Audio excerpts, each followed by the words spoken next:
Naniniwala si Senator Ronald Bato de la Rosa na sina House Speaker Martin Romualdez at House Appropriations Committee Chairman Zaldi Co ang umano'y nagpakana ng pag-iimbestiga sa war on drugs noong Duterte administration. Ito ay para umano masira ang pangalan ni Vice President Sara Duterte bago ang nakatakdang 2028 presidential elections. Habang naniniwala rin ng senador na wala umanong mga pulis ang gustong tumistigo hinggil sa extrajudicial killings sa kabila ng pag-e-effort umano na makahanap ang ilang mga mambabatas.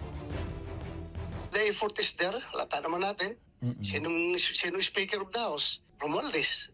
Ay sinong nandoon na nagko-convince na mag-testify against Duterte? Romualdez din andun at saka yung si Congressman Saldico. So anong plan meron sila? Very obvious. Very obvious. They will erase their perceived opposition. So sigurado na sila, happy na sila na sila na tuloy-tuloy. Continue na sila sa power. Dahil kung idaan sa eleksyon, mukhang mahirapan naman talaga sila kay Vice President Inday Sara.